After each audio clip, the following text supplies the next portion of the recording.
my dear friends.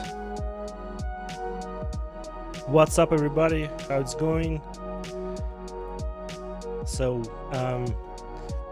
today we are going to I forget to turn on my camera. Let me fix this. Boom, and I'm here. Hello, my friends. So today we're going to continue our Rust adventures as usual.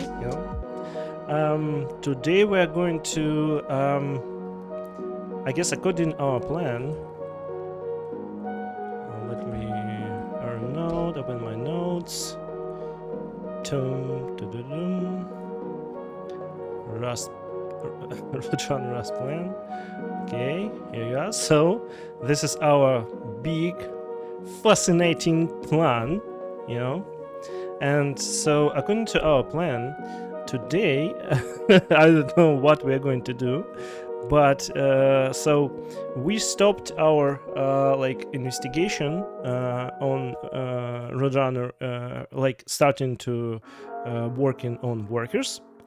And I want to share with you one very interesting ticket. So let me show you the one.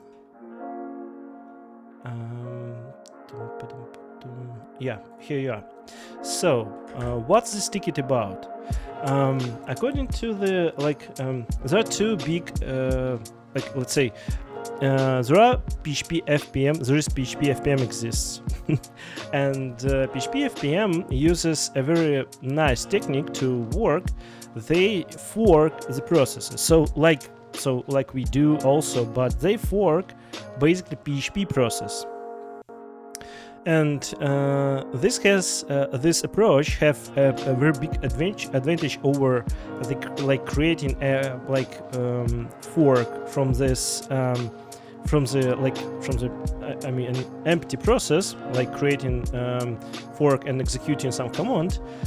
That in this approach worker will use much less memory. This is done because of a technique called copy on write. So what is a copy on write?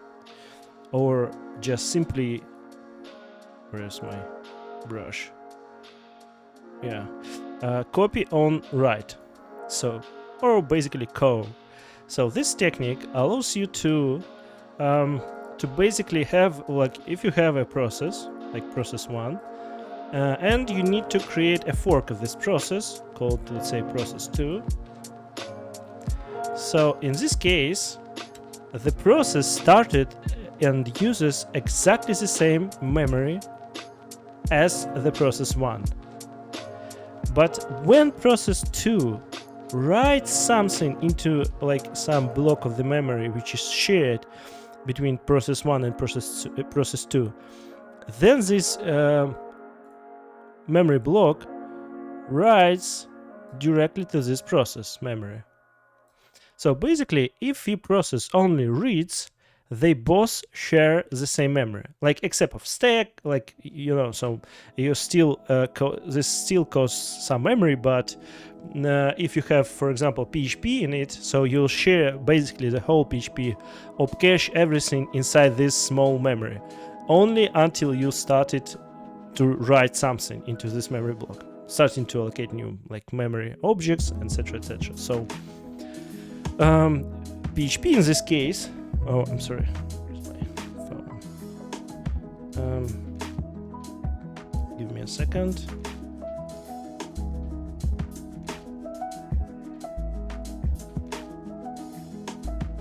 So in this case we are going to, so a process 2 will use a significantly less memory to work.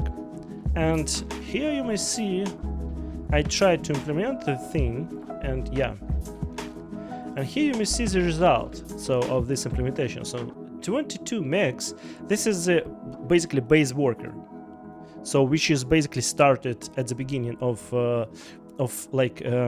this process, when you start just base worker, because inside Go we just we don't have an access to the whole like PHP, and we can't just fork PHP. So we have to create a like small worker first, and then send commands to this worker to fork it. So we won't be like parent for those two like workers. We would be like a grandparent, you know.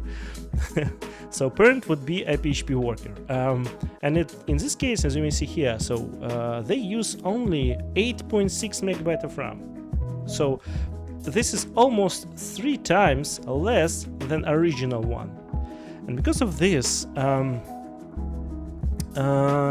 approach, PHP FPM can use a significantly much more workers than RoadRunner, for example. And we have, we have some problems with implementing this, basically because if you say about like Windows, macOS, so there are no way to handle signals inside the PHP, like a POSIX signal. This extension called PCNTL,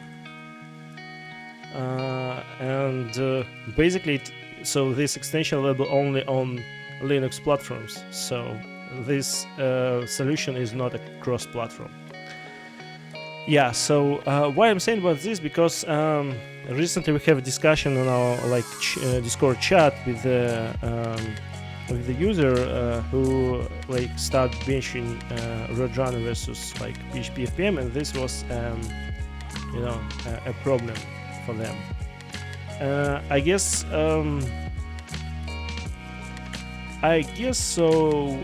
In the future, we are going to. Oh yeah, and also the second problem that we can't wait for a we as a grandparent process. We can't wait for a parent process of other like parent. So because grandparents, who is grandparent? Yeah. And in this case, so in Linux kernel 5, I guess 0.10, this is fairly new kernel, was introduced a new syscall, the open 434. Using this system call, we basically can wait for some PID until it exits. Like basically emulating Fate4 system call somehow. Yeah, and I saved all of my investigation about this, and later I guess I'll try to implement this one more time, even if it works only for a Linux. Yeah, and also we have new dogs, as you may see here. So this is work in progress still. And we have this nice landing page, or so I don't know how to name this. We still have a lot of points after discussion how to update all of these points, because it's still on staging. It's not a production yet. So all of this table of context would be significantly reworked in the next few days. And I guess until when I release a 2023 version of the RoadRunner, I'm also release for sure a new better documentation. Yeah. Okay, so let me just get the chat out. Hello, Yoma. Nice to meet you. Why would someone? I don't know. So I don't know why anyone would use Windows, except of playing games. Oh, I'm sorry. But yeah, so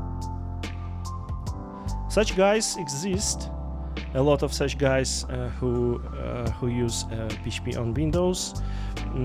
All our team uses PHP on Windows, basically, and this is not a problem because they use mostly WSL, but still WSL is not a Linux.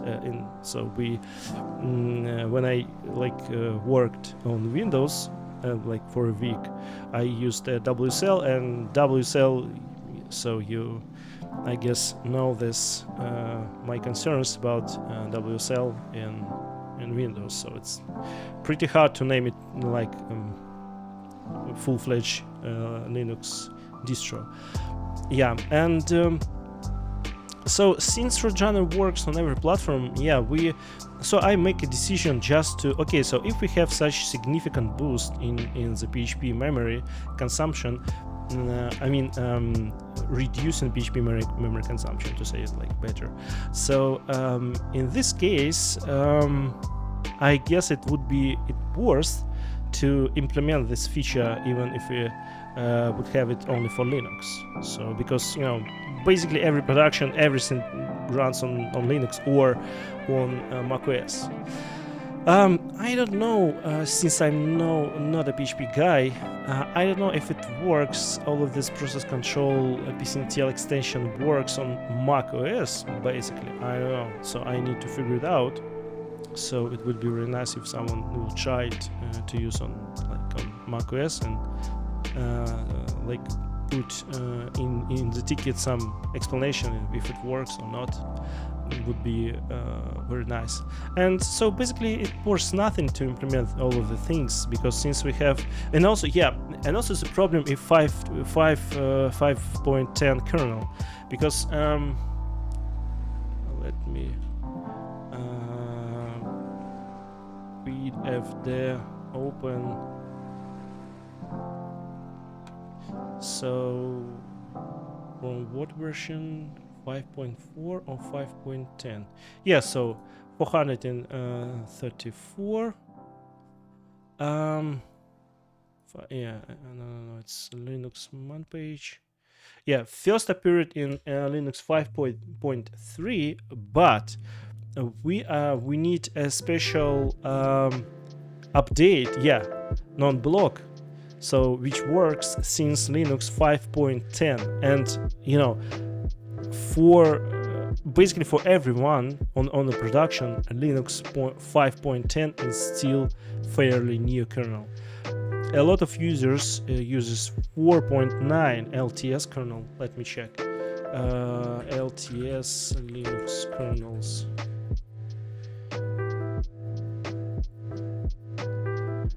So yeah, at the moment we have like 4.14, 4.19 two kernels, and 5.4, like 3 LTS kernels before our 5.10. So you know, this might be a problem since it was released like, you know, 2020. Yeah, for productions and for the Linux especially, this is fairly recent release. But if you see my kernel, you'll see 6.2. So I'm using on Arch Linux the most recent kernel version, and yeah, so this might be a problem also. But yeah, so we can write a description for this feature, write like a lot of documentation. Should not be enabled within the web server environment. Should within the web server. Yeah, so, and this is so you found this in the doc somewhere. Requirements. Where?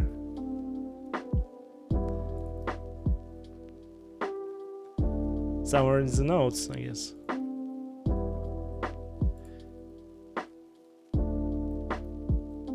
Oh yeah. Yeah. I see it. Process control should not be enabled in the web server environment, and unexpected result might happen, if any. Oh, I don't know what it states about actually, so I guess it's like some generic warning. I don't know. Yeah, so we have to do something with this, but better for us would be for sure implement everything in Rust. So basically,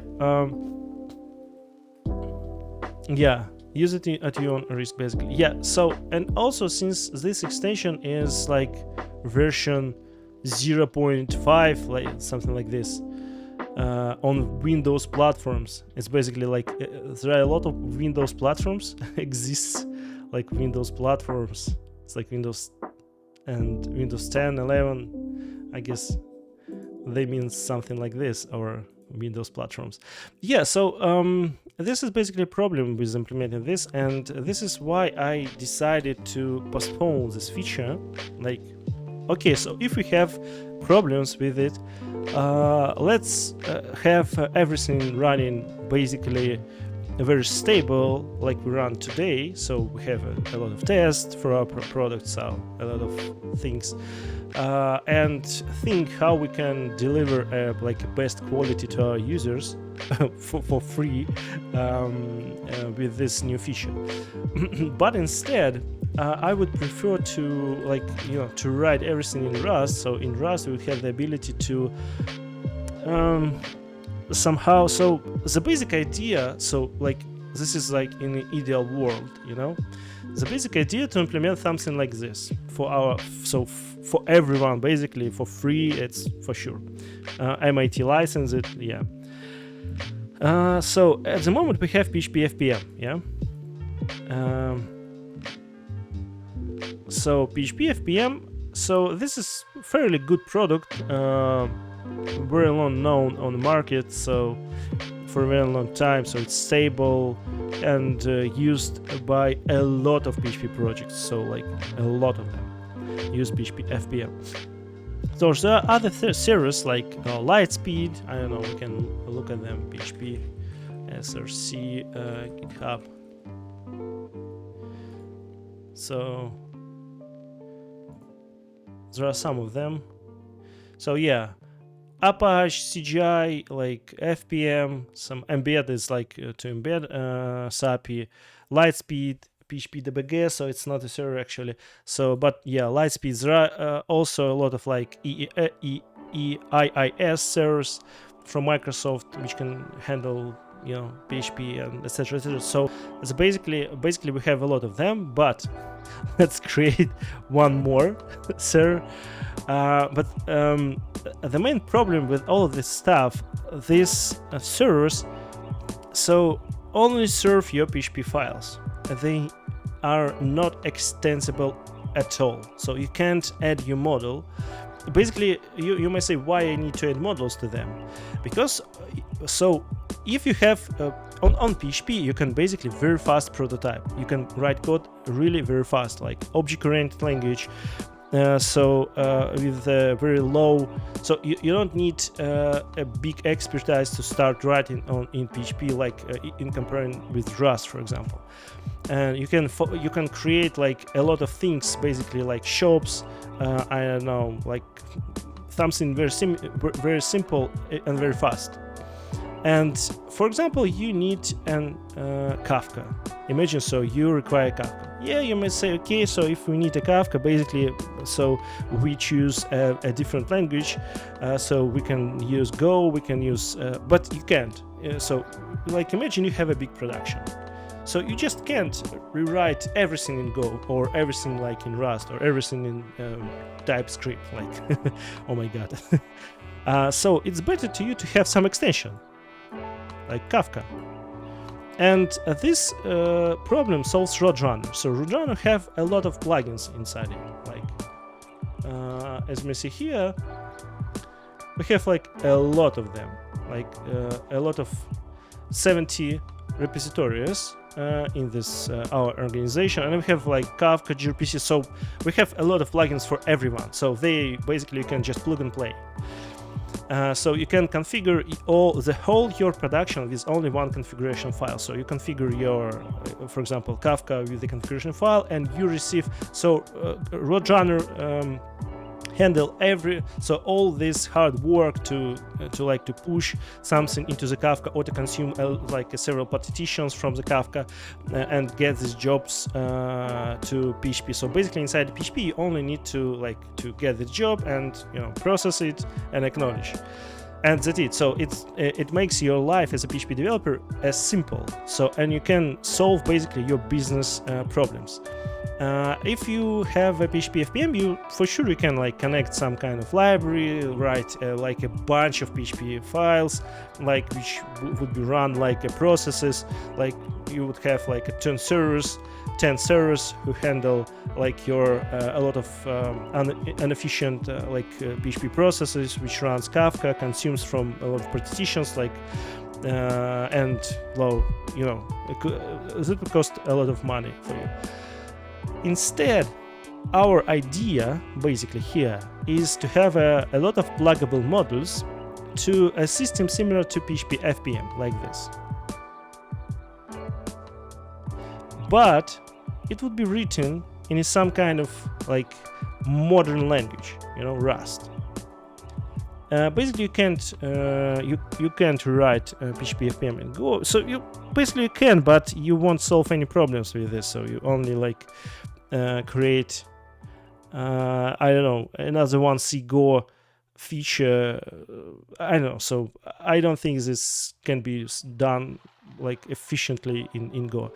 So basically, it can be done efficiently with Rust. It can be fast as PHP FPM, and we may add you the ability just to add your custom modules. For example, you need a custom module. Okay, so you can like utilize your whole like existing backend, but okay, if you have some experience in Rust, or we already have this module implemented, you can just implement small module added to our like PHP FPM thing, and it would work. So basically configure it so by according to your needs, and yeah, and basically this is how RoadRunner works. And my idea with writing RoadRunner in Rust is to have some kind of modules, a lot of so re-implement every module that we have currently in Go,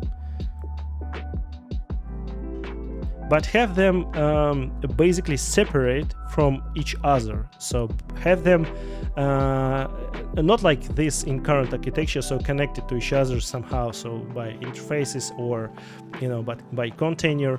But have them basically disconnected from each other, so completely independent modules.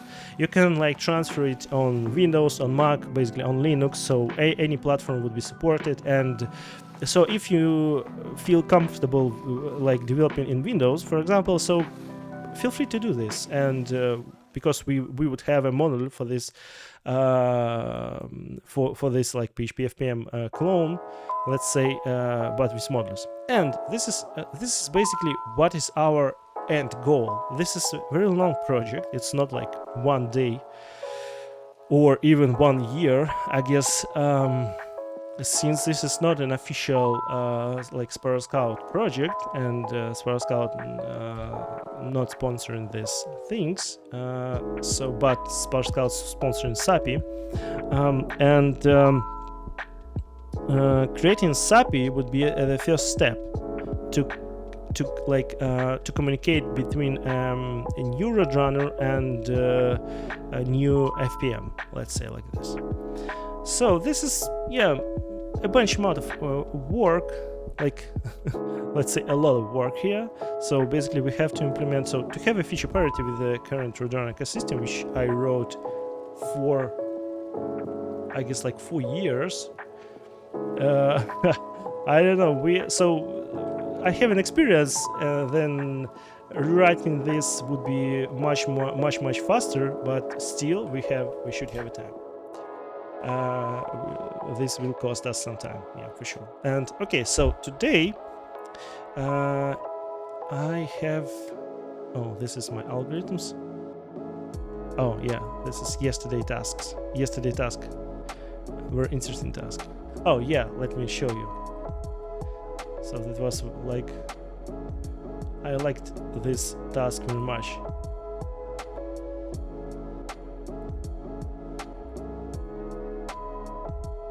So basically I love these problems with graphs, and yeah, so it looks very like scary, you know, when you see that you need to do something. Basically I I prefer to ask some algorithmic questions on an interview. Not very hard, not a medium, basically easiest one, but just to check. But this was very interesting task. So you have to find a path here from 1 to some kind of n, for example, to 4, and you have to find a path to this 4 with the smallest fuel amount. So if you cross this h, for example, it would cost you 9, then it would cost you 6, 5, and etc. So and you should like find a way here and use a smallest amount of fuel, you know. Very neat task. You can just try to solve it. It's not so hard, as you may see here, like I don't know, 50 lines of code.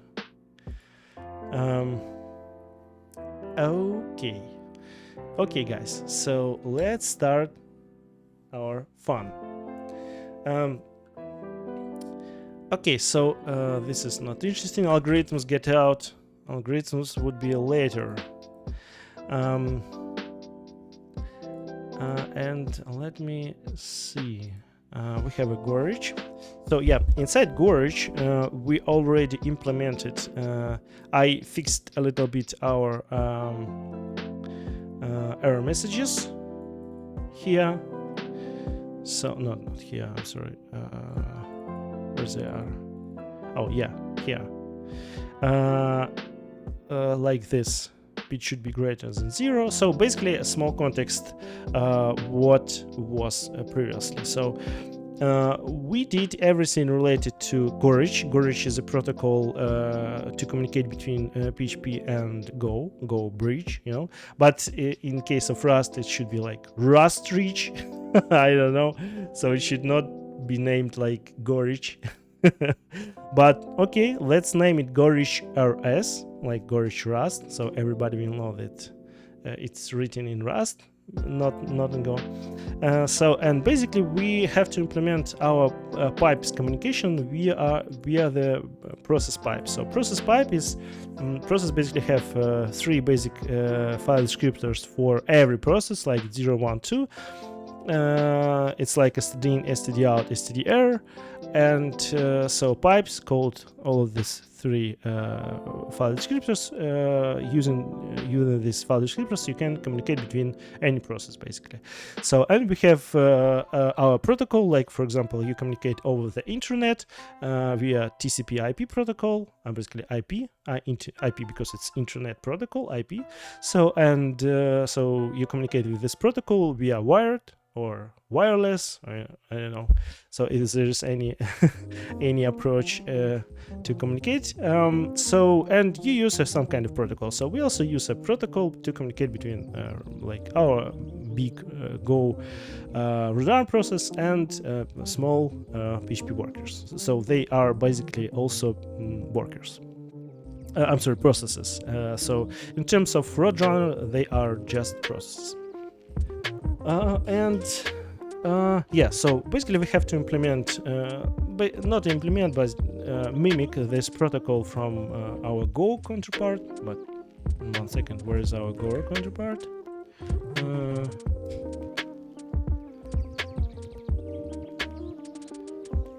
Why so many ID opened? So I need only SDK.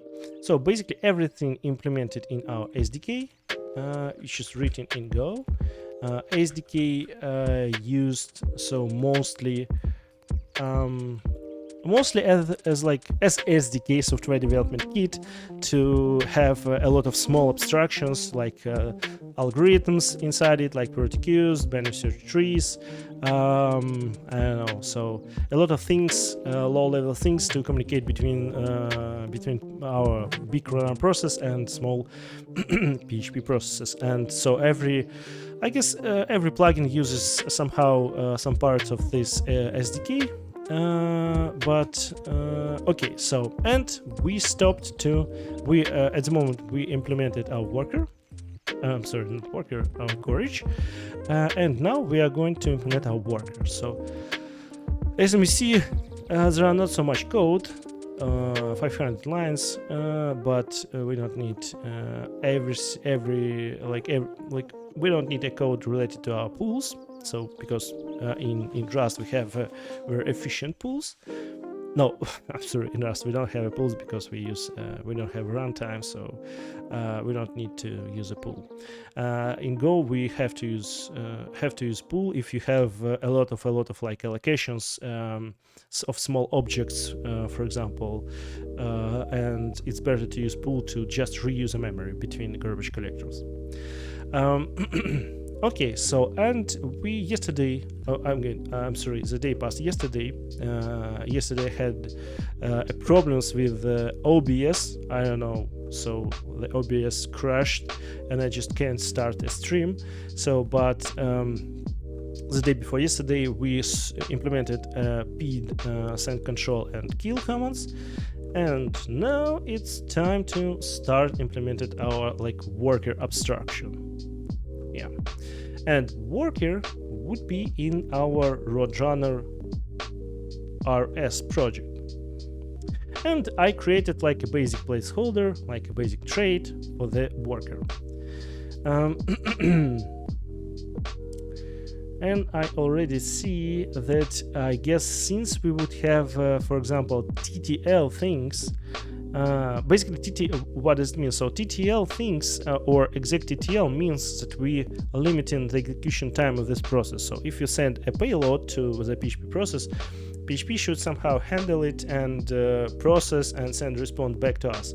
If PHP exhausts this time, we have to stop it. Stop, please. You exhausted all of this allowed time to process this request. You should be killed. And basically, where is it? Yeah, exec with TTL. It's located here, and we can reuse our approach that we used inside the Gorge and use the timers. I guess it would be naturally fit to our needs here. Let me check std out. Yeah, here, timeout. So we don't need to create a Go routines, communicate between channels, or a lot of this. We don't need to do this. We just need to use a timeout. And since we have to use asynchronous functions, since we are going to use a Tokyo, since then we are going to skip using our trait here. So because I don't want to use async trait attribute, I just avoid using traits. And we are going to implement this directly on the worker. But then when asynchronous trait would be stable in Rust, so for sure we are going to write a trait for this asynchronous, fine, and I'm going to use it. Okay. So let's start from the beginning. So here we have our pool instantiation. We don't need it. We need time, I guess. We need a command. What we need from command. And also, as you may see here, the main difference, one of the main differences between Go and Rust, then you can just pass a pointer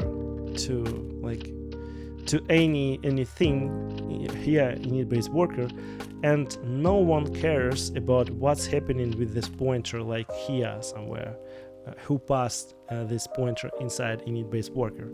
And this is a problem because I can barely do anything I want with this pointer. Yeah. And if a sender expects me just to read from this pointer, that would be a problem with expectations. Expectations problem. Give me a second, need to answer.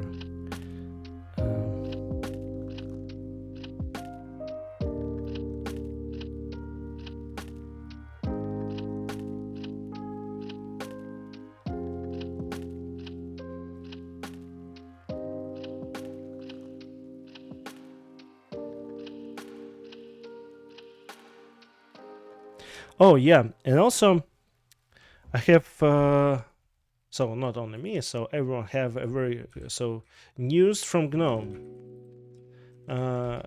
So GNOME 44 was released, and one exciting feature from this release is HDR support. So it's basic, like this is the first basic support for the HDR in the whole Linux environment. So I'm sorry, so no one at the moment support HDR. And one of the main concerns for me to buy an HDR screen monitor was like, so HDR works only on Windows, and HDR is like a fascinating feature. Like this is so much difference between I don't know, between some movie or between just expectation from the like development perspective when you're working on IDE. So its colors are so I don't know how to express this. They are like not bright. Oh, hello Provot. I guess I know you. How was your stream? Hello guys, hello everybody. How was your stream?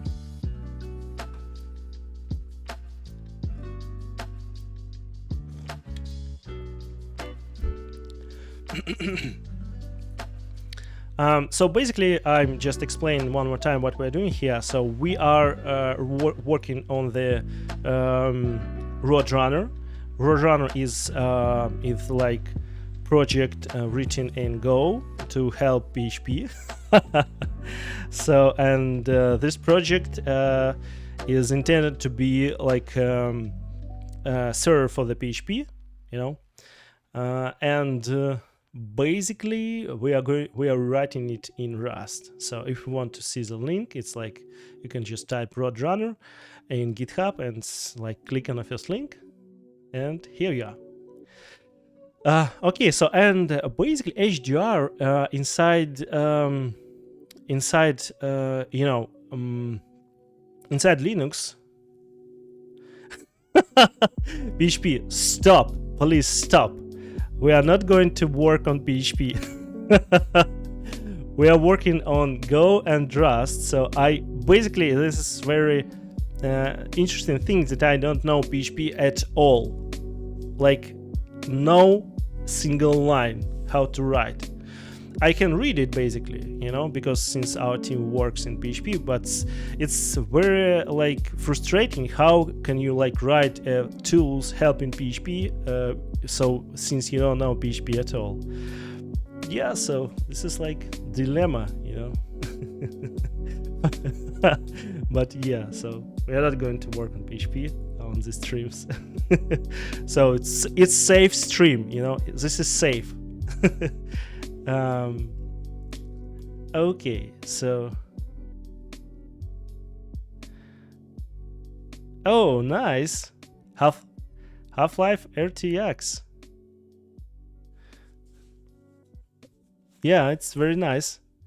So I wanted to work sometimes on like some kind of 3D engine in Rust, but yeah, you know, I basically work on a different kind of low-level stuff, but this is also fine. I guess you enjoyed the stream.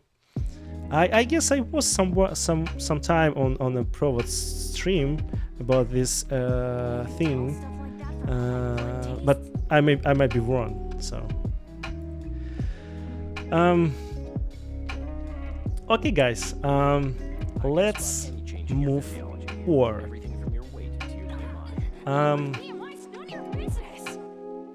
I don't know what the point we can start from. I guess so. Also, I do like in Go the feature called like how we can add options basically.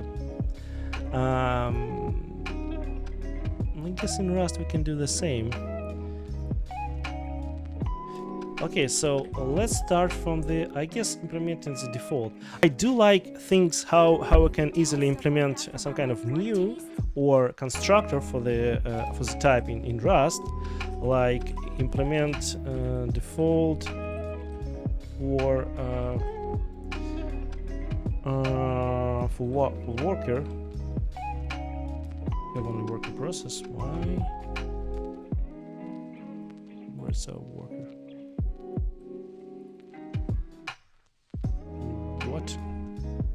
Oh, it's not attached.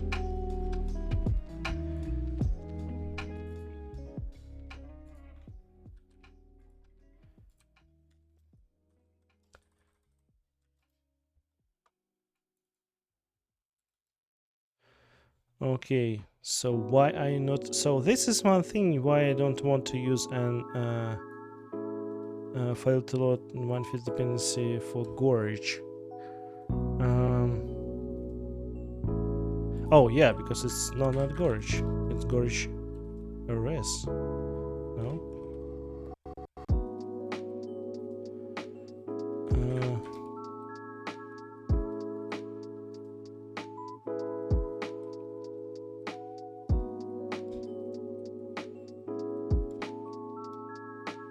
It's fine.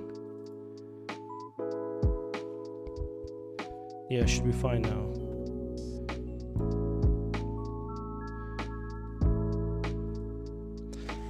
All of this time, this thing was broken. Oh yeah, and also I'm using mold. I forget to install it. Where's my mold?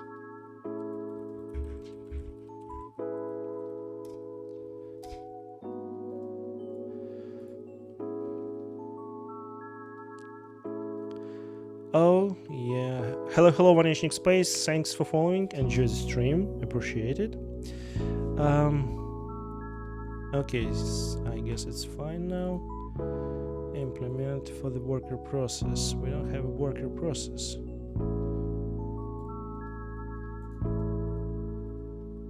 Or we don't have a worker. Yeah. So basically worker process is our so how we can, the worker was our trade. So basically we can do like this, implement just worker process basically. And oh, so I have some logic here already implemented. So where is this file? Oh, okay, I don't need this at all. And we can move all of this. No, so in case of default, we have to return self. We can't, So we can't return like results. Okay, so we can't use default here. It's also fine, but we can use a new. And basically, so what we are doing here, I guess this was created a long time ago. Yeah. No, guys, it's like 2021. It's like yeah, a long time ago. And basically I needed here just to, so since we have Gorge, since we have our pipes, so we only need to implement starter pipes. So here we need a command, and we can use pipes like this. So basically inside the RoadRunner we are using 3 types of transport. Pipes, like to communicate between processes. It's like faster and more stable protocols that we use. Then we can use also for debug purposes, or for users who just, I don't know, who decided by some reason not to use pipes. We have a Unix sockets and we have TCP. So all of this I'm going to just skip. So we are not going to provide things other than pipes, So because why you have to use this? So just use pipes. This is fine.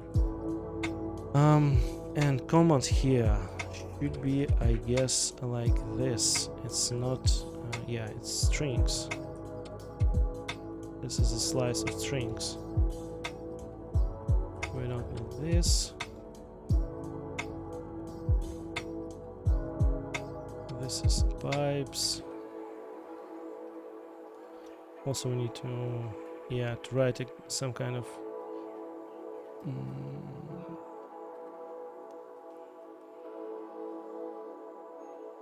So yeah, so this is one of the Rust's, I don't know, drawback, I think, that we have to implement every from every type.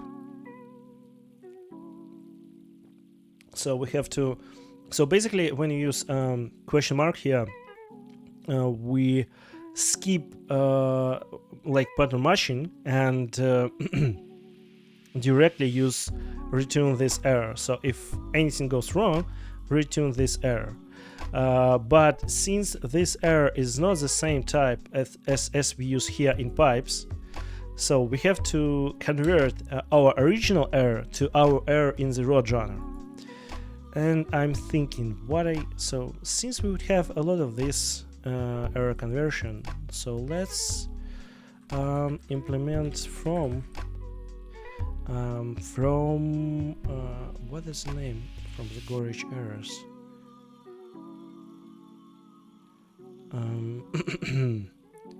What is the package? Package is okay. Pipes, I guess pipes error.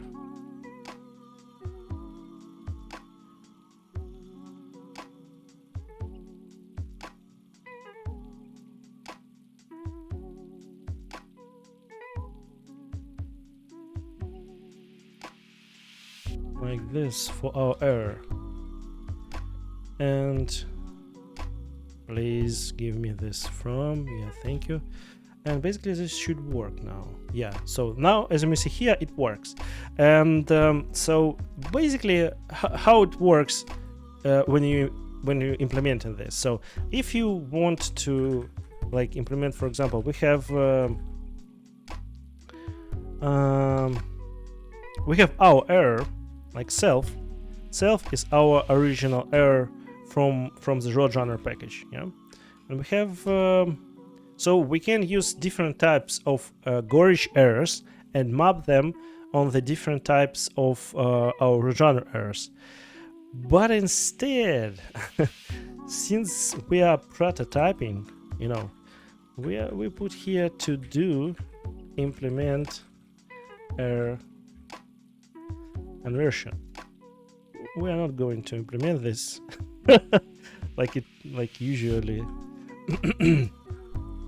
And here we are going to use like this. Let's say it would be Gorich error, and we are going to use cause.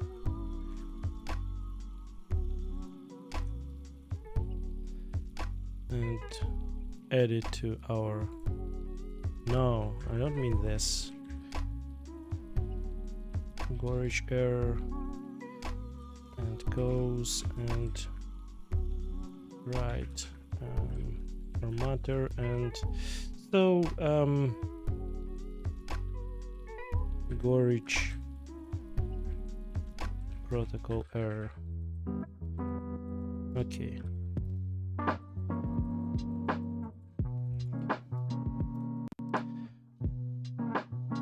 And here we are going to add Gorich error and cause like value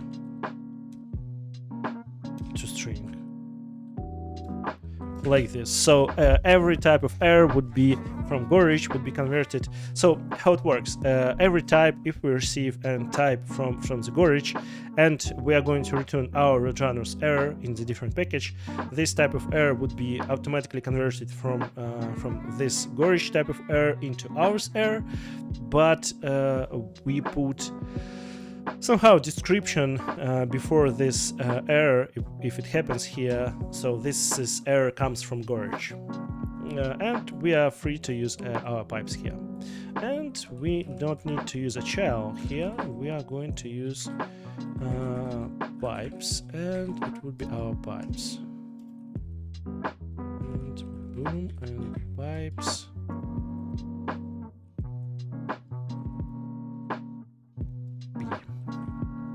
Nice. So at this moment we implemented this new. What next? We also need to implement finite state machine for all of this kind of stuff.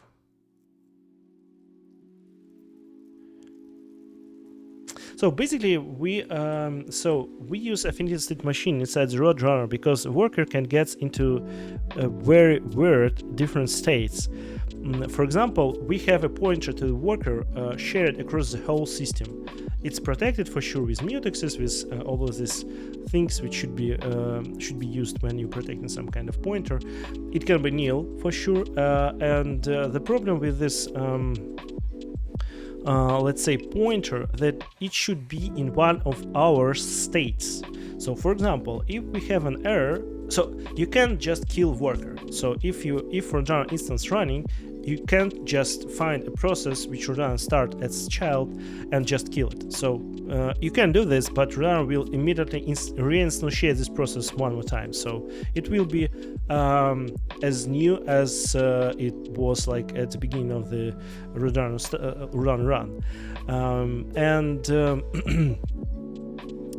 Basically, so to move the worker between different states, we use finite state machine. So it's because it's perfectly fit for this purpose. And finite state machine, like used here to, if we have an error, to move it into invalid state, and if when we push this worker into our container of workers, this container will track, oh, okay, this worker is in invalid state. Let's kill it, boom, and restart it.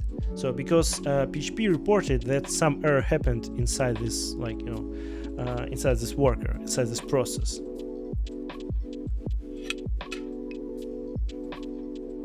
Yeah, and we use very basic finite state machine, so you can read a description of this finite state machine. So it's basically a very simple state machine from the wiki here. Okay, so what's next? We are not going to use it at the moment, so we are going to skip this states until we prove that all of this kind of stuff works fast, at least. But what we can skip here is our buffer.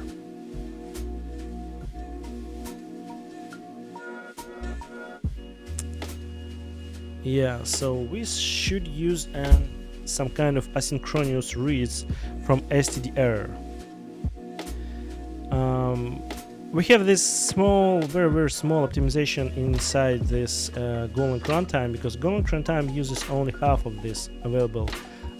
Since we are working only on 64-bit machines, and Go, I guess, have some very ancient roots to read 32K of data with one read operation from the std_error, but since we're old Linux kernel, like 2.6, it's like ancient as the dinosaurs, so we can basically use the whole pipe capacity, so 64 kilobytes, and basically we utilize inside RoadRunner the whole pipe. I don't know how to do this in Rust. How we can asynchronously do this? Okay, let's do. We have a pid. So with new, we spawn a process. Let's write some worker process command. Let it be PHP and let me have a folder called tests, and inside it we are going to copy our tests from the garage, and our worker from the garage.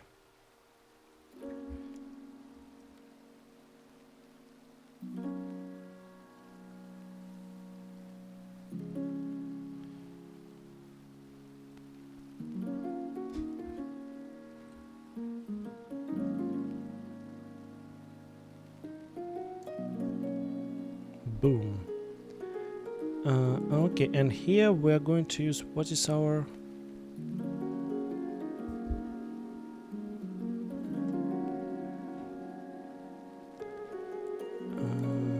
child wait. Okay, what is this working directory? Yeah, Rust. Since we are starting this from this working directory here, we are going to use just tests and worker PHP. Boom, like this. And we have to fix this wait. So you don't have a wait or what? Oh, we don't have a child.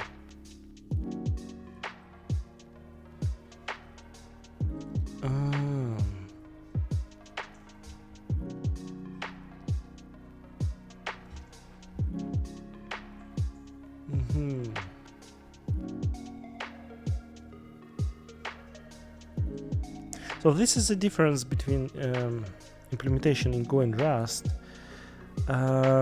So in Go, so we pass in the whole command here. Let me check.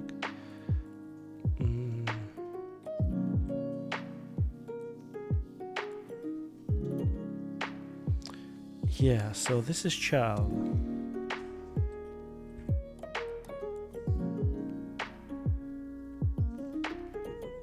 Yeah, we have a wait. What's happening?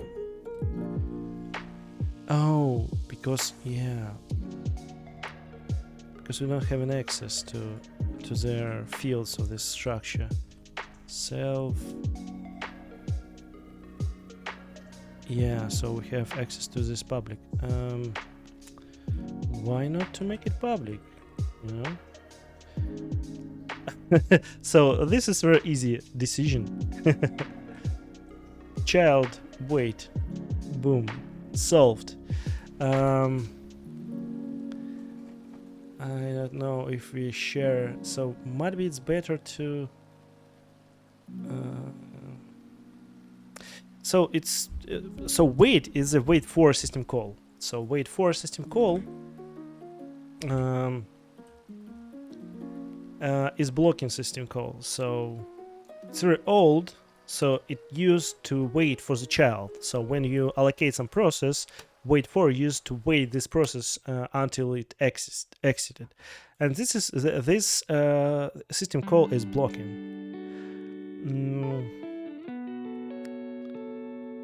Yeah, this is the one we like just having here in the Go or in Rust. In Go, we have some kind of Go routine, or like you know, in Rust we should have some kind of thread here to run it. So because we can sleep here, but we can't like sleep on the whole function. And the interesting case, if you start a process and you'll not use a wait system call after this process exited, this process becomes a zombie, because basically wait for system call used not only to wait for another process, like for the child process, it also used to clean up the process table from the entries which states, for example, that I have a child process. And if you don't call this wait, or I guess seek child you may call also, so parent process won't clean up this entry from its process table, and it lead to a zombie. So this is easy way to have a zombie, you know. And so thus we can't just bypass this wait system call. We just have it implemented. It's like a basic functionality that we should have. And since in Go we have a Go routines, Go routine is much lighter than if we allocate a thread here. And I'm thinking, do we have in Tokyo some kind of await? Yeah. If we have await, we're going to block this call asynchronously and exit. So yeah, and those we should have a sync function, and we should use an await here like this.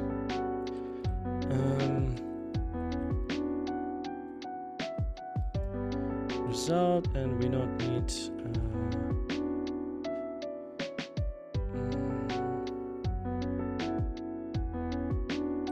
so do we need to check exit status? There are a lot of exit statuses. We only need to check if it's success. Like if our res is success, we just return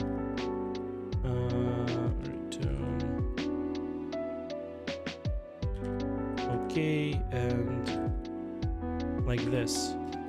And in case of false, we just return it and like this.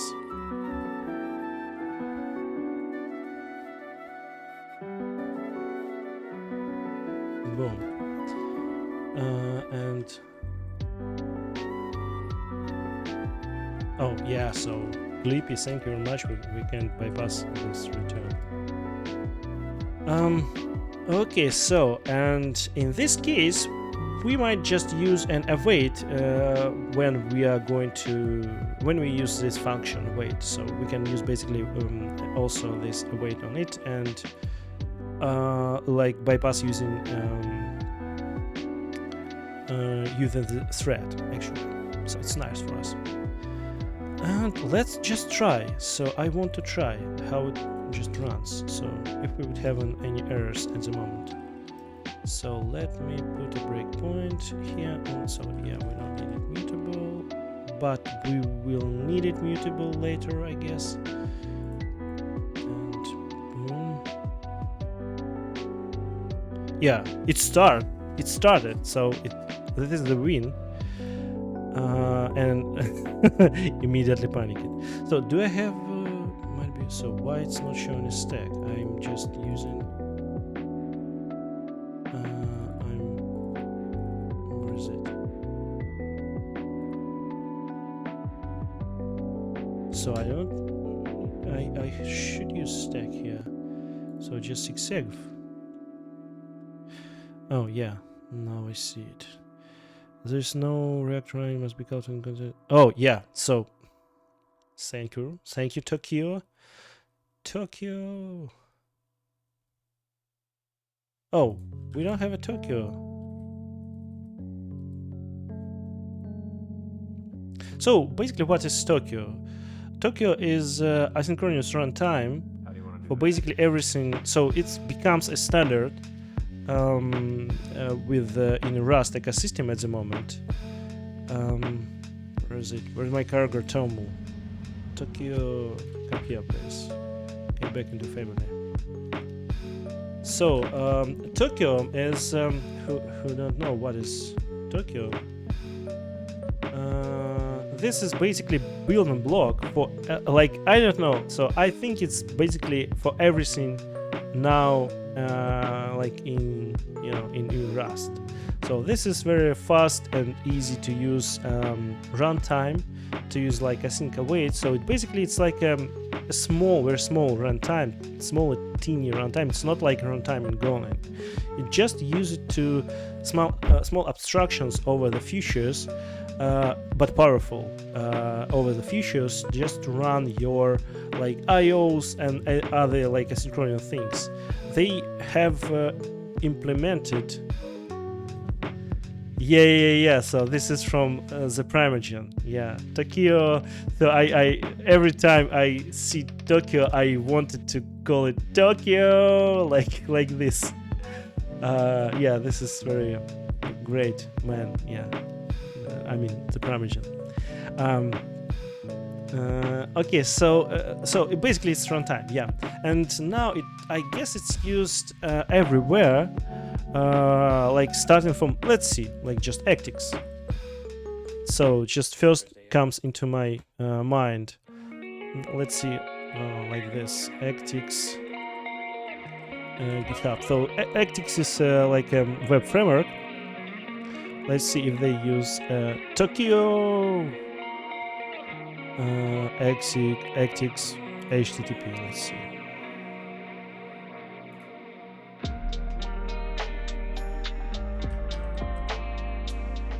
So as you may see, Tokyo is everywhere. Hello, Jolly Jean. By the way, how are you doing? How was your day?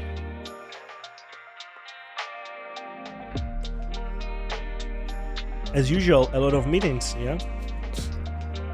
We also had today a long 3 hours retrospective in our team, so it was like, yeah, it's very fun to have such long meetings. And after this, we are going to have another 3 hours of stream.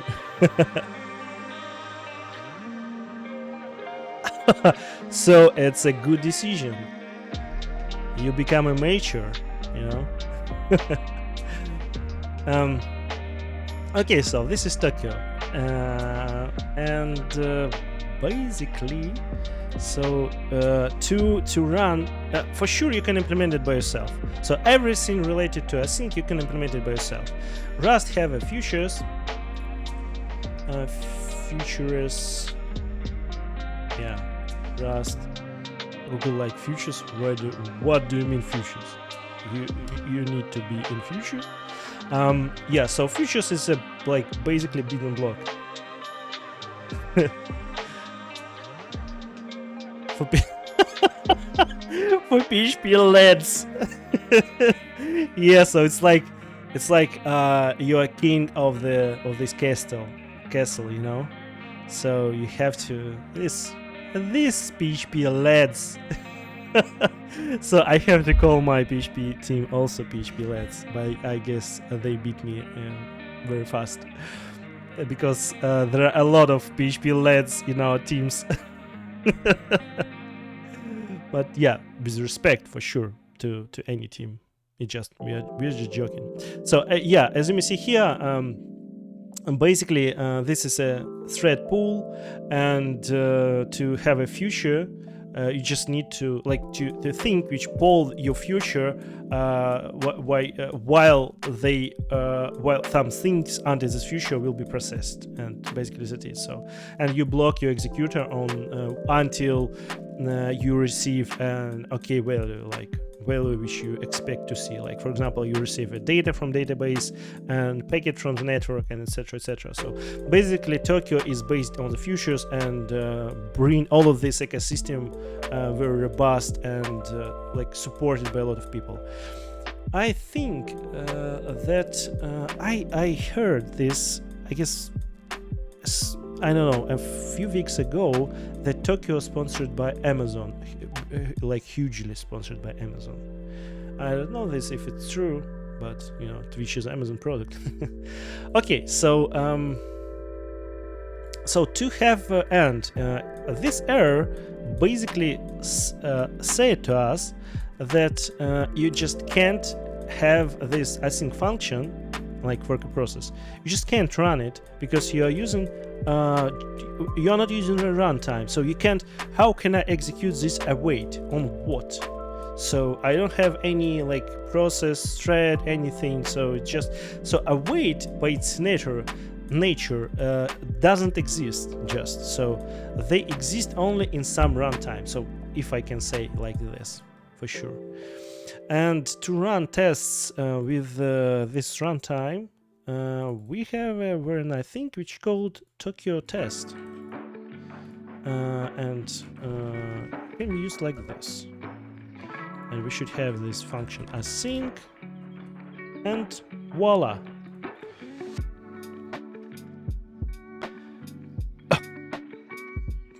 What? The test executed just fine.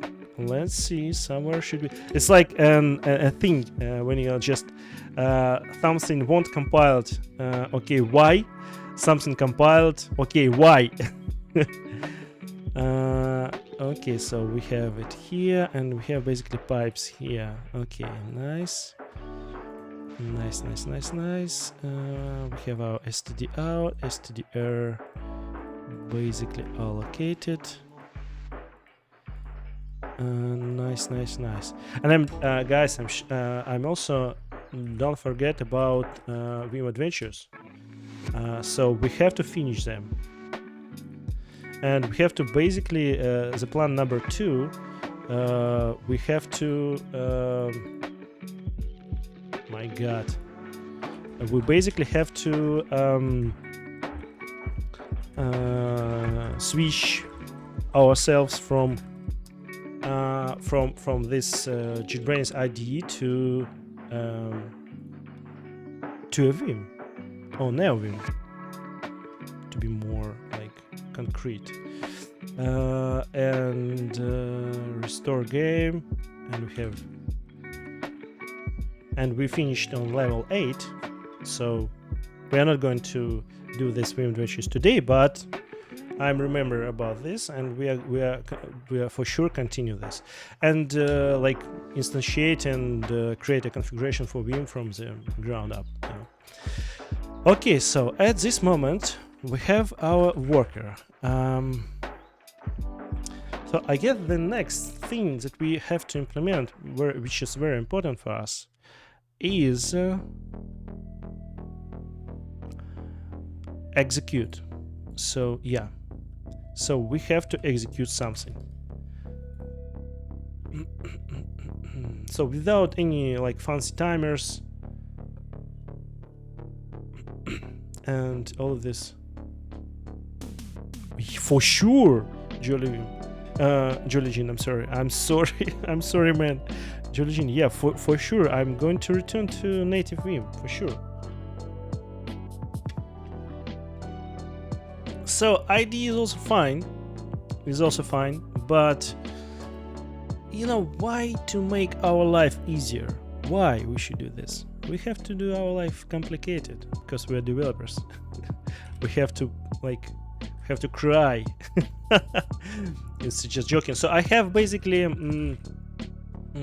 my environment here like this.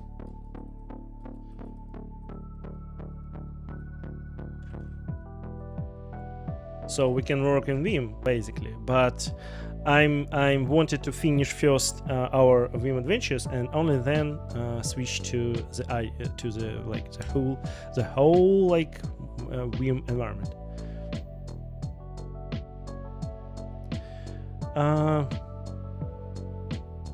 Yeah, so it might be. I don't know what is. Let me check. Why is the Ray X Navigator? Lua, and I'm crying just before I'm entering this repository, like Lua. Yeah, basically everything is in Vim is in Lua. I also wanted to try this. I forgot what is the name. Remember me, please, Jolly Jean. This name of this Helix. Yeah, Helix. Yeah, Helix edit. Yeah.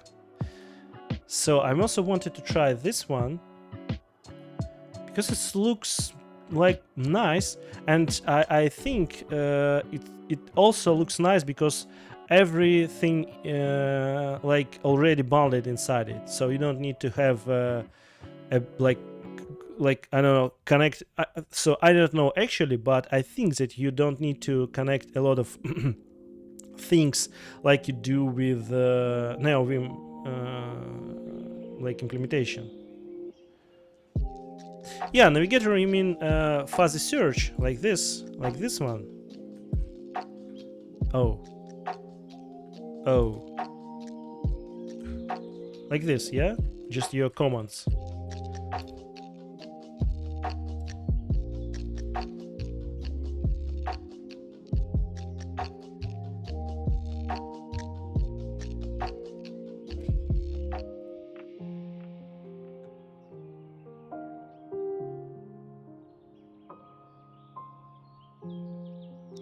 Oh, you mean this?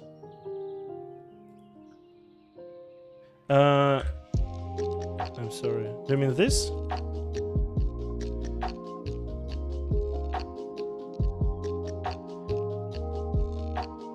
Yeah. I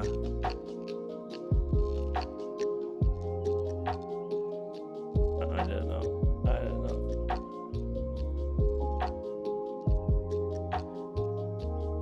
Do you mean this?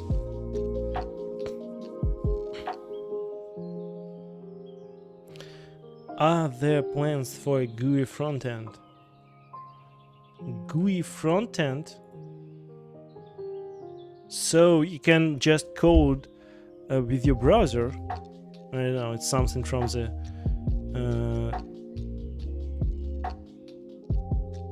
oh.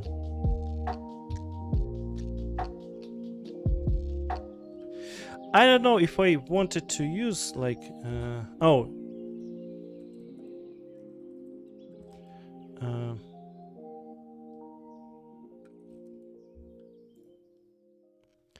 Or you mean this? Yeah. So there are a lot of this such kind of navigators, you know.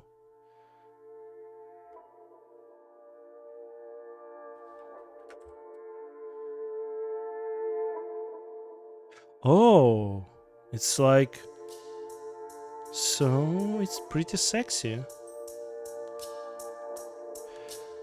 Oh my god, so there are a lot of configuration. But this is the way, you know, this is the way. I also tried a lot of like things for Vim. So yeah, this is some kind of, when you find your configuration in Vim, it would be for years. Because for IDE, for example, they implemented their like a new, you know, this where is it? Appearance, this new UI, and it's just ugly. So there are such like big buttons. I don't know, this comes from some front-end guys started to implement in backend, you know. So there are a lot of things. Yeah, but once upon a time we are going to work on this definitely. So I'm going to rework all of my NeoVim configuration and like restart it, refresh it. And yeah, we're going to switch completely on NeoVim or Helix, for example. But only one thing I think I'll lose here is tests. So here, as you may see, I have a lot of tests like saved. And basically, this is one of the things which I missed from Visual Studio Code, for example, or NeoVim. So we have to so I don't know if it's possible to do this in NeoVim, like just to store your tests history and to run like some particular tests once one more time. Yeah. Okay, let's have a look at our worker. So basically, what this worker doing? So this worker just reading the payloads, you know, and sending responses back. So our goal is to implement the send function from the Rust. I'm sorry, NeoVim, not at the moment. Yeah, and here we're going to so we're going to close this, we don't need this. Okay, please update. No, don't need this, not need this worker. And self pipes send. Okay, so what is a send function? So since, as you may see here, we have a payload, we can't just send this payload into our PHP process. Oh my god, so bright. I'm sorry, eyes. So we have a RoadRunner here, yeah, in Rust. Ta-da! Rust. So and we have a payload which we wanted to send to the PHP process. And basically, we just can't send anything we want to a process std in and just expect that the process consume all of this kind of our sheet and produce the result from this. So instead we have a frames. So this is like a bridge frames.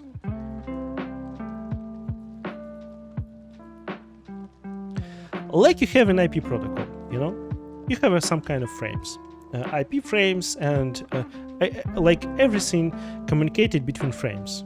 Yeah, you know, we are the frames. I'm sorry, not between. Like we are the frames, and we have to transform this payload into the frame, and then send a frame to the PHP process.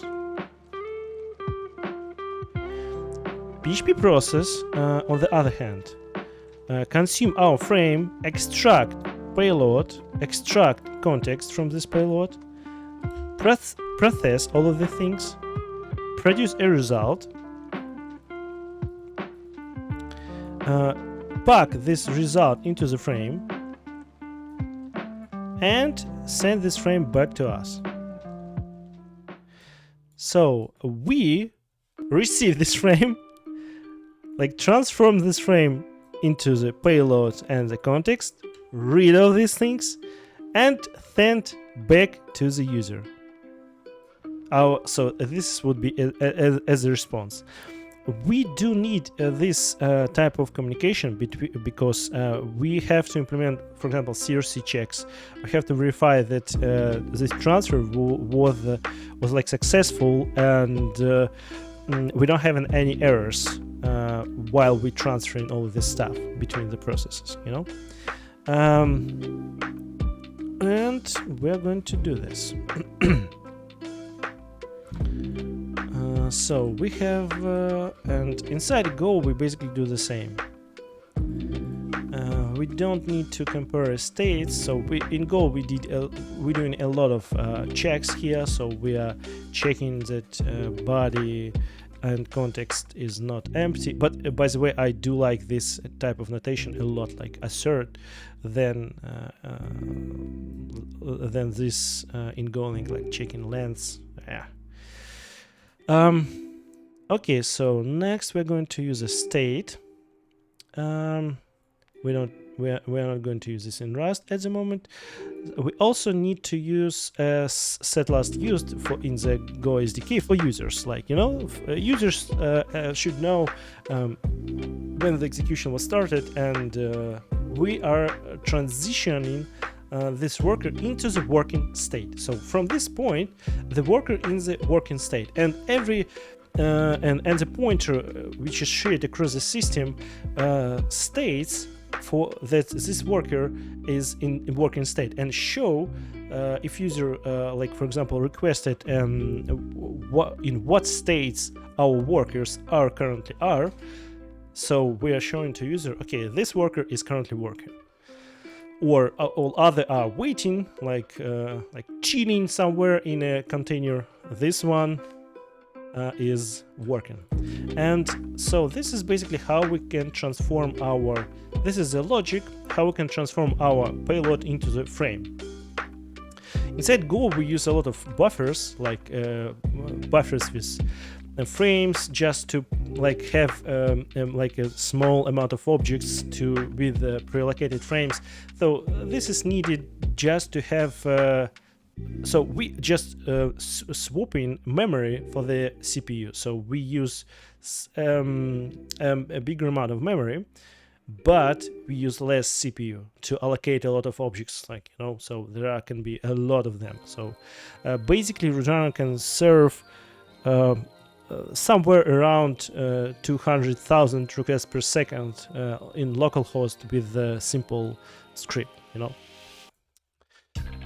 Okay, let's do, and we are going to let mutable frame is so yeah, go, please go away. Frame default.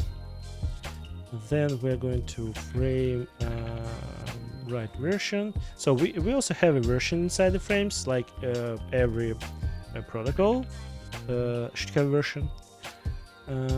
Write flags, and we are going to write a codec. We also frame flags, I guess. Flags.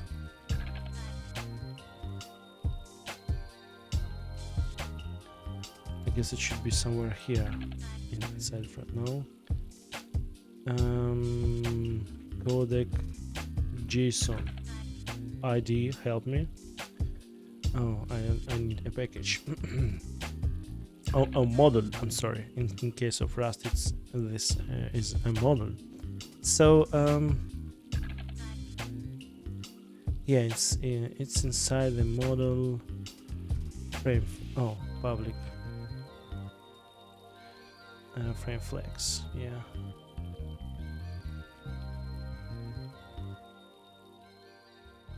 No, it would be Gorage. Frame flags. Proto. Oh, yeah. Please go here and use.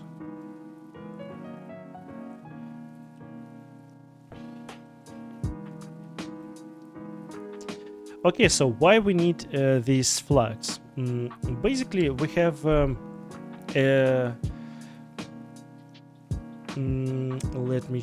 me remember this. We have like several ways to communicate between how to encode and decode our payload while we transferring it between the processes. So basically, we have a row payloads, we have a JSON encoded payloads. I don't know why we have MSGPAC. I never used it, and I never saw that any one of the users used this protocol. They was implemented just like, oh, you know how you implement this. We should have an interface, we should have like OOP, all of the things, but basically you have only one implementation across the whole like program life, like for years. And here was the same decision. So, if user wanted to use, for example, MSGPAC, so let's implement it. So we implemented a lot of trash here. So basically, we can skip implementing this. We can skip implementing Go. Go protocol is used inside Golang, and like it's just a binary encoding protocol. We can skip using JSON. We can basically like leave only proto. And that's it. So no one blame us for using like only one protocol here. So because no one uses more than this one protocol, so this is basically it. But since we implemented all of this, we have to specify so how this protocol is, how this all of the things is encoded. Basically, I mean payload is encoded, not a header of this payload. Okay, and next we are going to, so we should write an options and frame write options, and we are writing in options. So since we are sending only one package, only one like big package, we have to write into our header like helping information how to decode this payload, how to like split context and actually payload. Context we are using like like somehow context for the, I don't know, like in HTTP for example, so contains some kind of headers, meta information, like a lot of such things.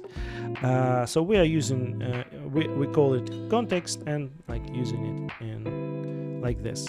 And we have to know how to, on the PHP side have to know how to where is context ending and payload starting, and we have to write this particular byte, so where how to split them into two parts. Okay, so nice, we have an options, and it's going to be like payload options context len like this, as U32. And oh, it should be.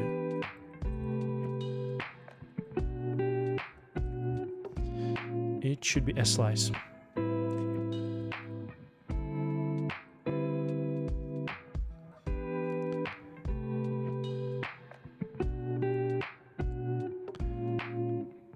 And write payload.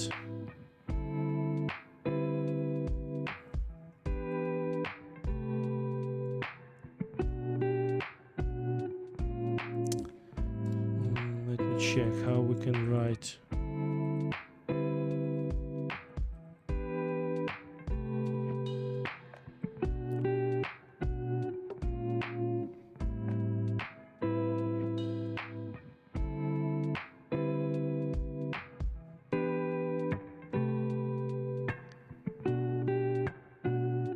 So we have to combine. I don't want to do this. So in Go we use basically buffer, and we are writing first context and second body. Our body is like use some kind of useful data.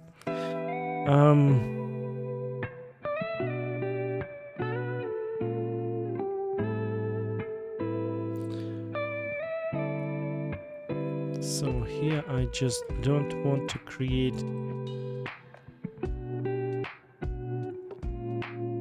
a new slice, you know. I wanted to do this in one operation, but I guess this is not possible basically.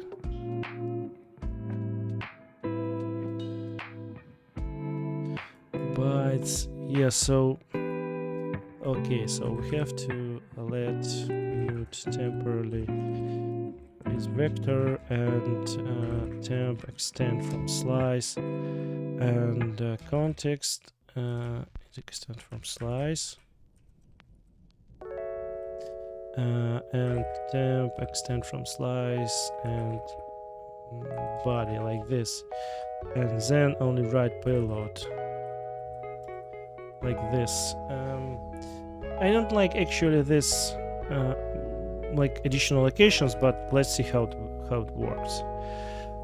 Okay, so and we are going to write an frame write CRC. So we have to write CRC sum into our payload, so it's like we use bytes number 6, 7, 8 and 9 in our protocol. So just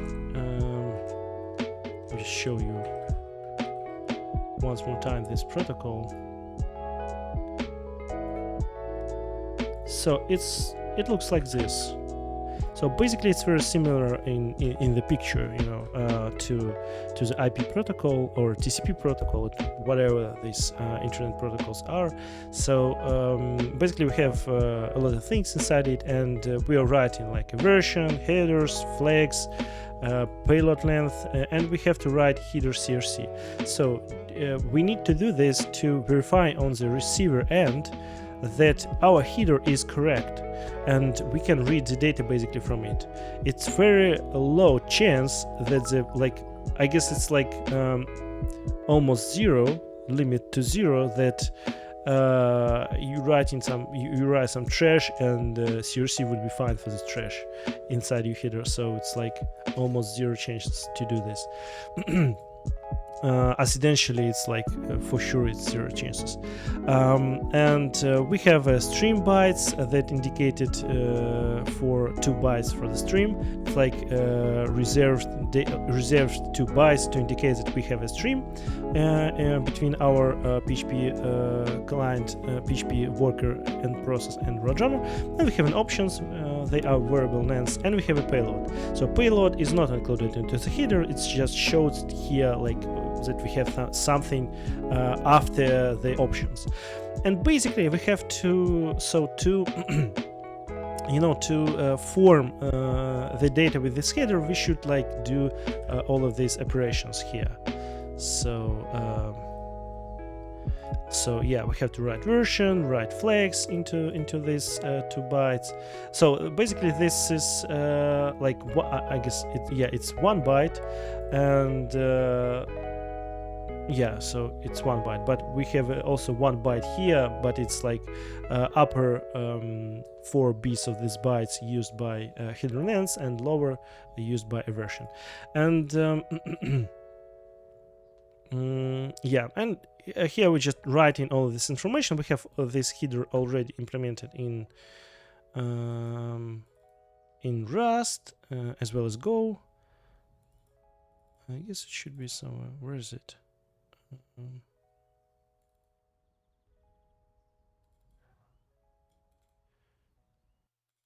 I don't know, where is it?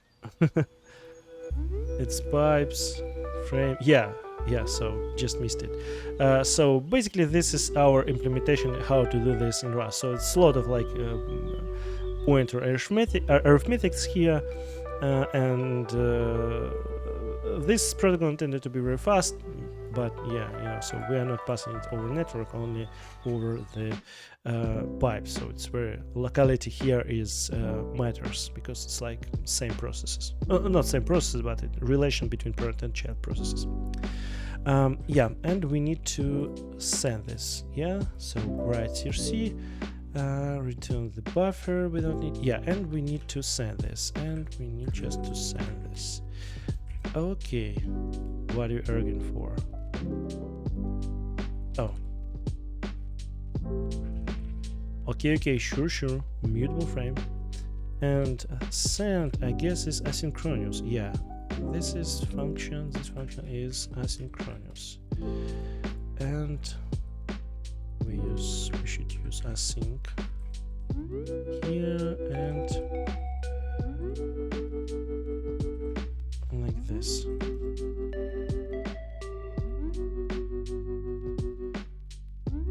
Oh, this type also return, and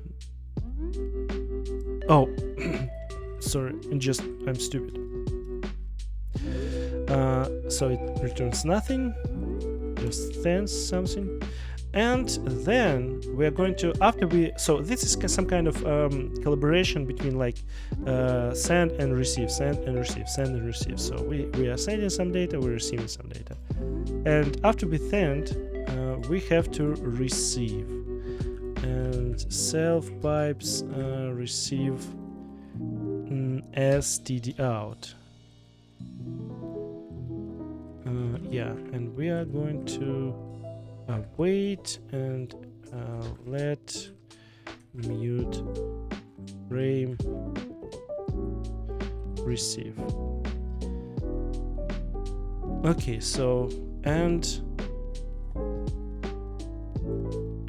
let's just try it. Okay, since we have an data execute, and we need to create a payload. Let mutable p is payload default. Let me check. Let it be we have like hello body. Somewhere here should be, yeah, this is our vector for the context.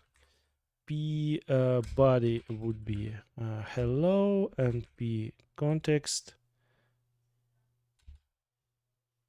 I don't know, would be nothing. So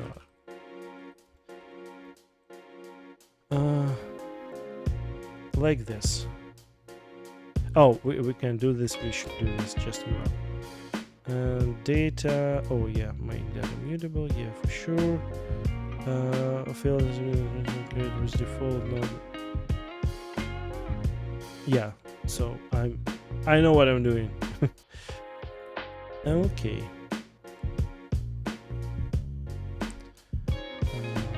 Pipe, not need this breakpoints, and panic.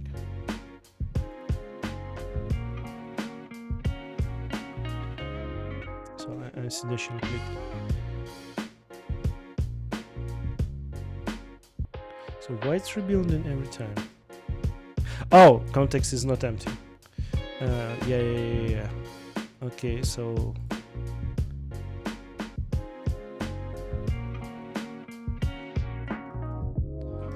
let it be hello and hello.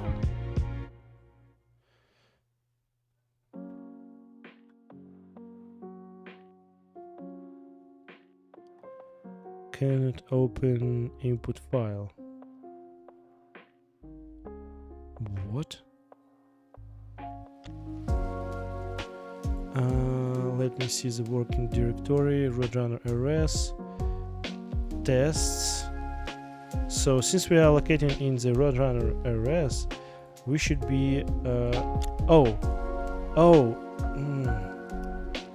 I guess, oh yeah, so we have to be like here and tests and worker PHP. Okay. Current directory.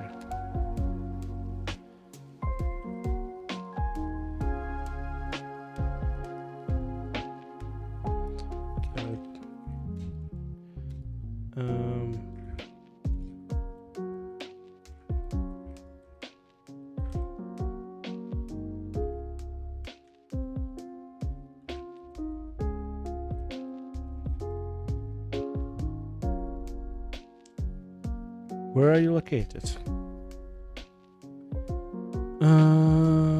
Oh, SDK. Okay, so we have to use like this. So 2 folders up. Oh yeah, this is nice, very nice, and we printed foo. So where is our foo? It's like this. No, where's our foo? Oh yeah, this is our foo. Okay, and now let's see what we received from our process. And frame received. Oh, we have a data. This is very nice. So basically I'm at the point where I can read basically binary data. So here is our version. It's like 15 is our like header and 5 is our version. This is second byte is flux, is our flux. Length of our context is like we have hello 5 letters, 1 2 3 4 5. Those we have here options is 5. 5 means that we should split our context and a body at a fifth and a byte number 5, so we should split it.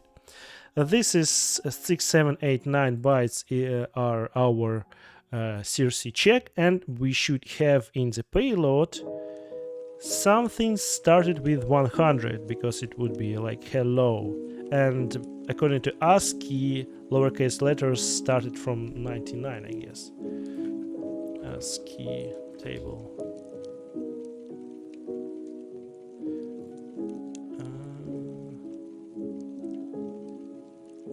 Oh, 61. I missed it. So okay, and let's see. Yes, 104, like 104. Yeah, H. Hello should be, so it should be basically hello. 101. Yeah, so this is fine. So now we received a data from the PHP. Low performance due to Rust external linter. Are you kidding me? Are you kidding me? 64 gigs of RAM, 980 Pro SSD, NVMe, so low performance? Do you want to go to Windows once more time to just be more polite here? Low performance, he said. Crazy clippy. Okay guys, so this is very nice news, and we have a received frame, but from the execute function we should return, as we see here, a payload. So we can return an error, or we can return a payload like this. And so we have to extract this payload, and inside Go, as you may see here, how many checks we have here, you see. So we are checking for the error bytes, we are checking for the nils, yeah, we're receiving this frame, we're checking for read options, we're checking for bound check elimination, we are checking for like a lot of things. Hello, it's Super Madix.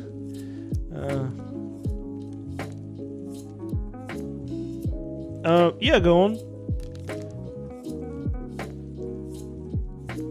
So basically that's why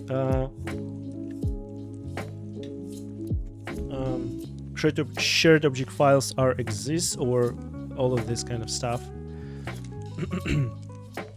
What is your question about specifically heap and stack? So heap and stack is just an abstraction, so they are not existing like without process. But yeah, go on.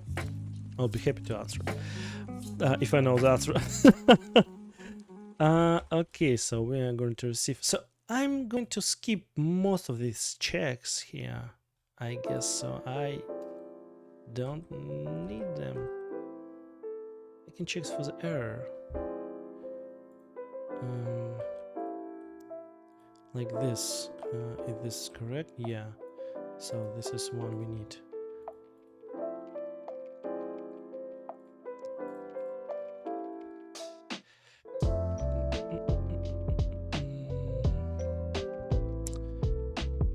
Okay, so let's. So we don't need to check for this expression, because we already checked this with this small question mark here. So if it would be an error, it would return an error here. We don't have option here, so because option allows us to receive some kind of none, you know, none or some in Rust. So this because we are going to skip this and without any like problems. Then we need to read a flag. Let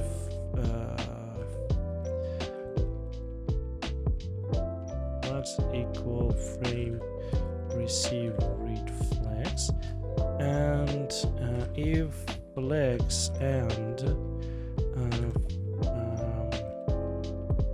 where is it?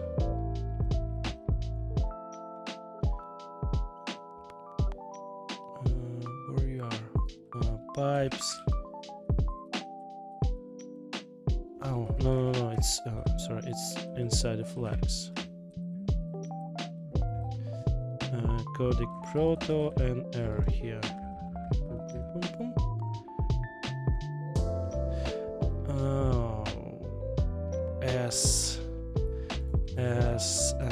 Gorich air beat. Let's call it like this to be an type alias. So I started learning C, and I've learned that when a program is loaded in memory, the stack is loaded at the high. Yeah, no bits in the growth towards the track. Yeah, this is correct. If I create in the stack a variable in the heap, in C, they check the distance between. So I guess you hit a stack randomization feature. So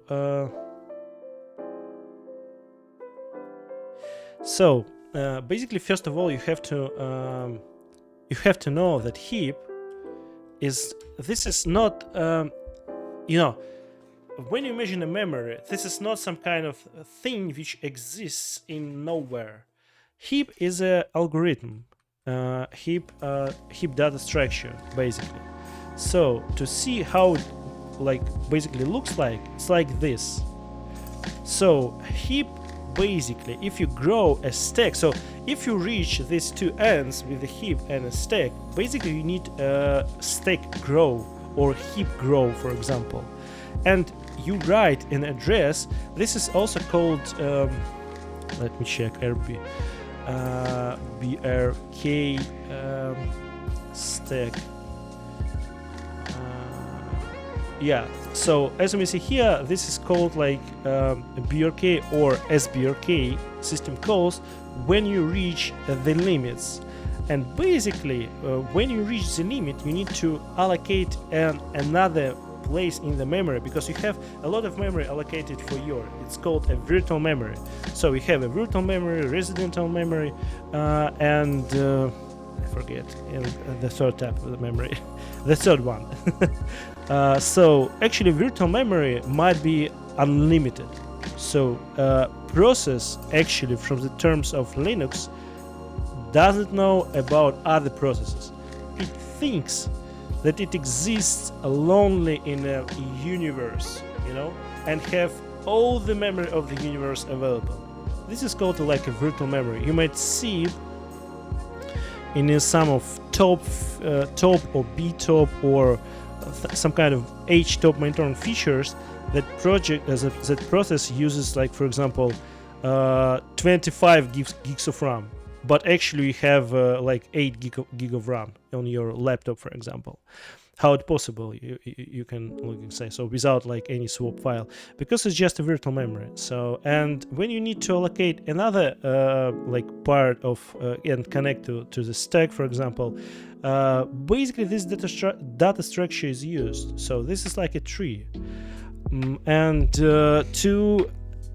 so when they reach the limits, they use these two system calls called like BRK or SBRK. So you may like, so if you learn all of this, so you may also learn about this, how this feature works. And I just put this into the chat, like to for you. And a Linux system interface. And also I suggest you to buy this book. This is very useful book, and this book represents all aspects of learning Linux, how every basically aspect works, and it's in C, you know, in our like God, in C programming language. Anyway, see here there are a lot of like things which you can learn, especially how the stack and heap like behaves when they reach each other, like so basically about in this book. This is very useful book, and I think everyone should like at least have a look at it.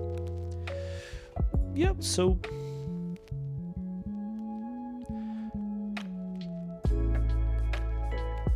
yeah, so basically it works, it grows with this system call. So it's just like send the syscall, and system knows that you have to map another address to it. Like.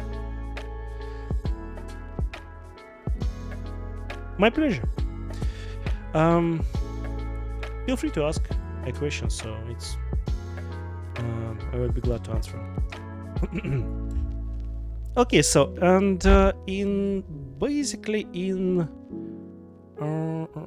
in C, I would like to say in C. In Go, we use this kind of copy thing.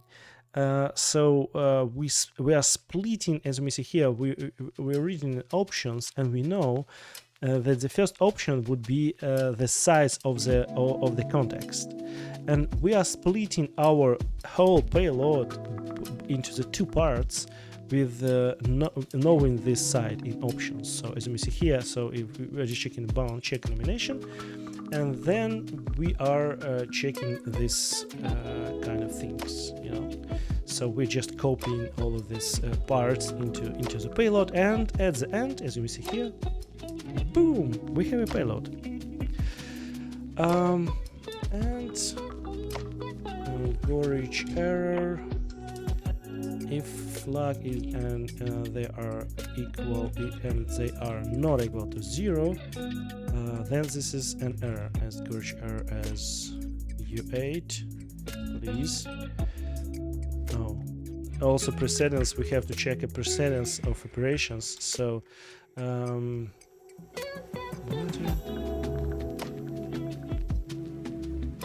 oh, storage error bit.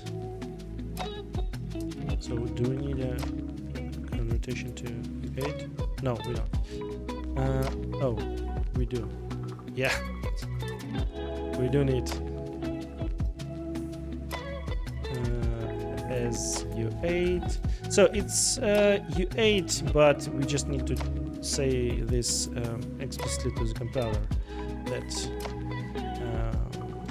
we have to use it. Okay, so and if they have an error, then we have an error and payload. So we have to return error.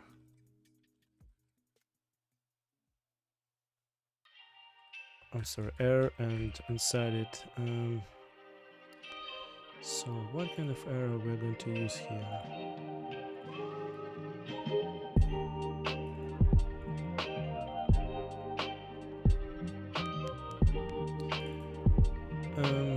Wait error, IO error.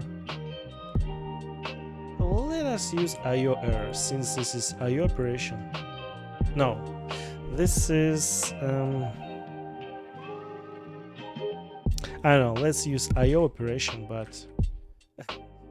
but write a comment to do not an IO. Cause, and our cause would be a string from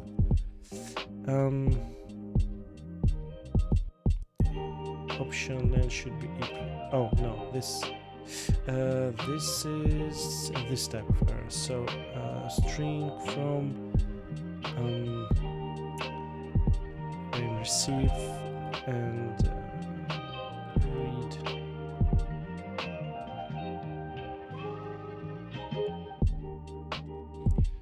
Bytes like this.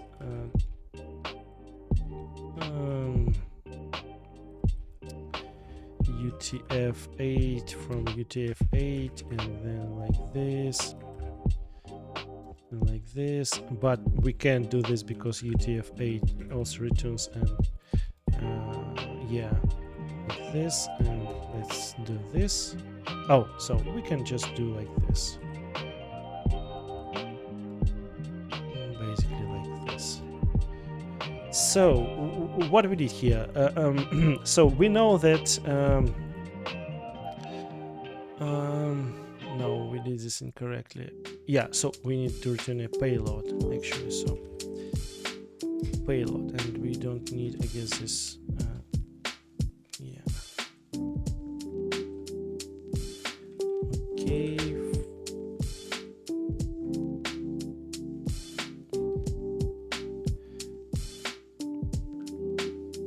So what we did here, so here we are checking just our byte from our flags, and we also need to check needed to check this, so we know this error would be an if sorry, if we have error bit set to 1.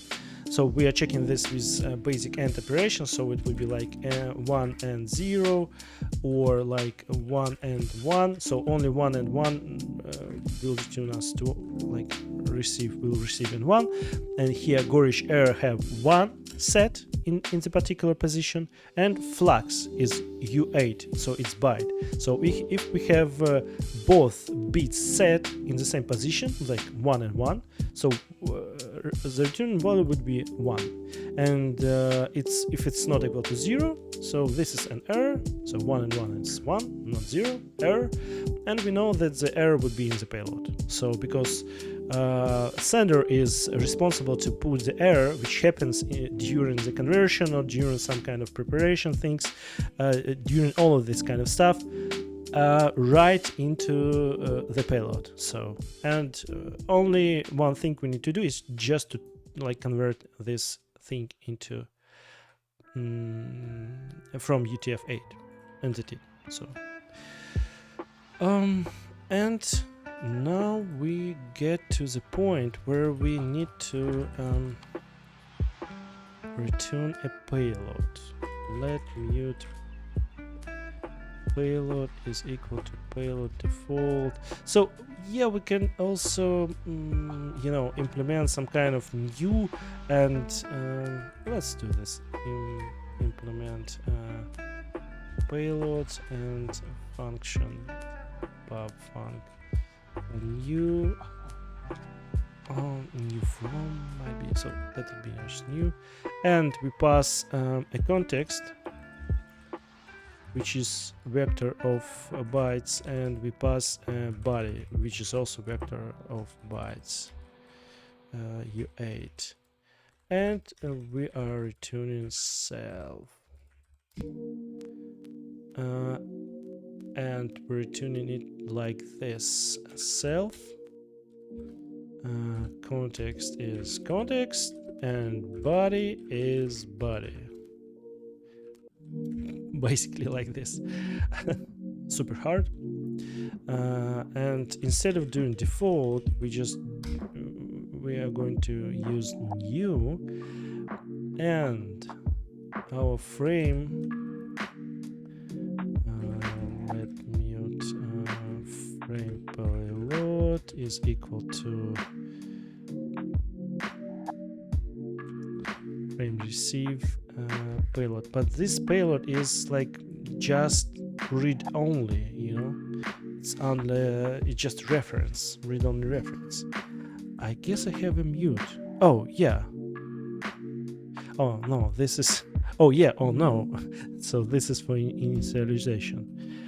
And here we're going to use it like this. I'm just so I can use basically clone just to copy it and do not touch it. So, but the problem is clone, it basically it can have it can be a very big payload. I don't want to clone it, but I should do this because it's like allocated on this function, and I can't just like pass it without copying into other function and expect, like in Go for example, that some kind of garbage collector will resolve all the problems. But so I have to do like this, and payload would be our context is until the options. Where's our options actually? Read options. Oh, we didn't read in options.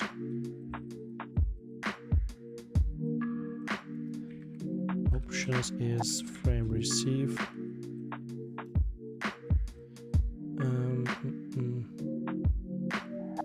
Do we have this method? So we don't have this method implemented. Oh, this is... Oh my god.